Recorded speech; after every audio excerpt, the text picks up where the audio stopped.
उजाड़ दिया। और जब माली रोकने के लिए आया तो माली को पूरी जंगा को फाड़ दिया।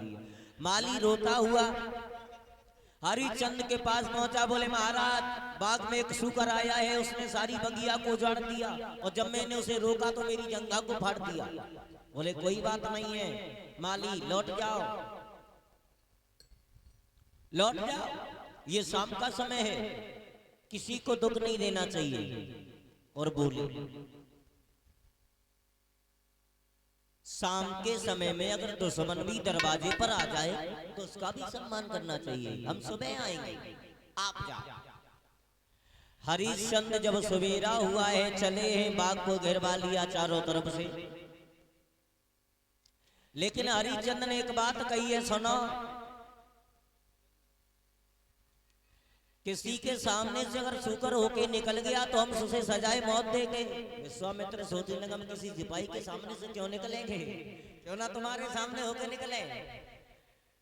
विश्वामित्र सूकर के रूप में हरिश्चंद्र के सामने से होके निकल गए और आगे जा करके झाड़ी में एक महात्मा का रूप बना के आ।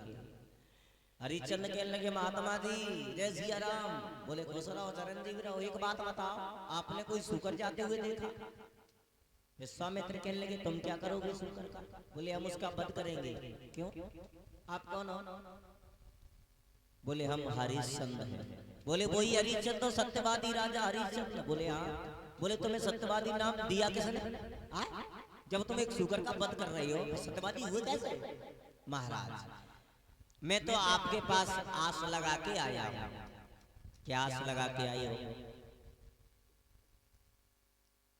जवाब दिया महाराज एक हमारी बेटी है, उसके पीले हाथ करने हैं, थोड़ा सा धन चाहिए। बोले यहाँ तो कुछ नहीं है, केवल कुंजी और लगाम है। बोले इसे ही दे दो। नहीं ध्यान है, कुंजी और लगाम दे दी। संकल्प पढ़ा, संकल्प के पढ़ाई की दक्षिणा मांग लो महाराज। बोले 60 भार सोना। बोले यहाँ नहीं, महलों में दूंगा। विश्वामित्र को लेके पहुंचे, विश्वामित्र बैठे हैं, हरिश्चंद्र ने खजांची को लाया। एक बात कही है, खड़े खड़े देख रहे हो, महात्मा जी का कर्ज अदा करो। विश्वामित्र कहने लगे हरिश्चंद्र कहाँ दिमाग है तुम्हारा? ये राज्य है, ये हमारा है, ये नौकर हमारा है, ये पूरा राज्य कुंजी और लगाम पर निर्भर है। पागल हो गए क्या? और जो हरिश्चंद्र ने ये सुना पैरों के तले जमीन खिसक गई। ये क्या हुआ? कैसे चुका हुए हरिश्चंद्र? हमसे मना कर दो, हम बड़े संतों की साधु है, लौट जाएंगे, किसी से नहीं कहेंगे, केवल एक बार मना कर दो। क्या कि सत्यवादी शक्ति पे आनो रे मोए, अरे दे दियो जवाब करारो रे सत्य।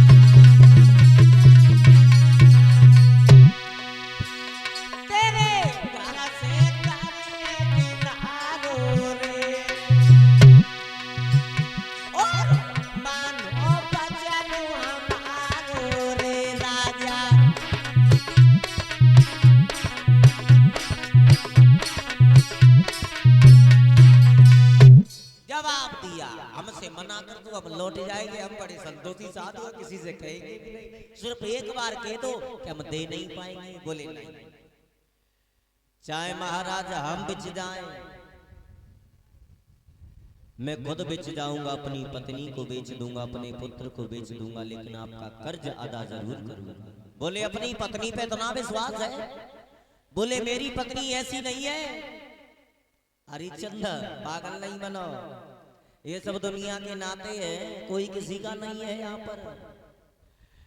हरिश्चंद्र कहने लगे महाराज मैं अपनी पत्नी के पास जा रहा हूँ। हरिश्चंद्र रानी तारा के पास में पहुंचे। रानी तारा ने अपने पति को आते हुए देखा, बड़ा सम्मान किया। कहने लगी महाराज जब आप पहले महलों में आते थे बड़े खुश दिखाई देते थे, क्या हुआ, क्या कारण है आज तुम्हारा चेहरा उदास क्यों है? जवाब दिया रानी, एक महात्मा ने हमसे सब कुछ आकर के छीन लिया, राजपाट धन दौलत सब छीन लिया। रानी केवल उनका 60 भार सोना बाकी रह गया है, कर्ज रह गया है। क्या रानी तारा, क्या तुम मेरे साथ में बिक सकती हो? क्या मेरी धर्म की नैया को पार लगा सकती हो रानी तारा? रानी तारा कहने लगी महाराज आप तो ऐसे पूछने चले आए जैसे मैं किसी और की पत्नी हूं। इस शरीर पर तुम्हारा अधिकार है और तुम्हें नहीं मालूम। सुनो, किस तन पर है अधिकार तुम्हें और चाहे जो दशा बनाए दीजो।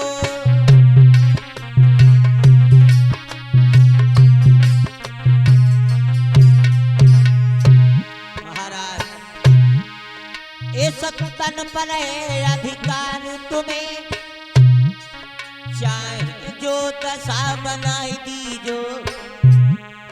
और बिकने की तो अलग बात, टुकड़ा टुकड़ा करवाए दीजो।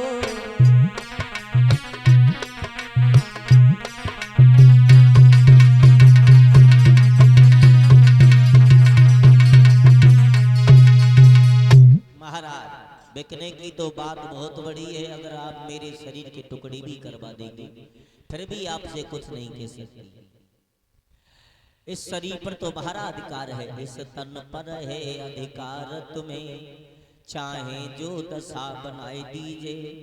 और बिकने की तो अलग बात, टुकड़े टुकड़े करवाए दीजिए। कहने को शरीर हमारा है पर सब अधिकार तुम्हारा है। पति की आज्ञा को मैं मानूं ये तो है धर्म हमारा है। महाराज देखिए उस रानी तारा के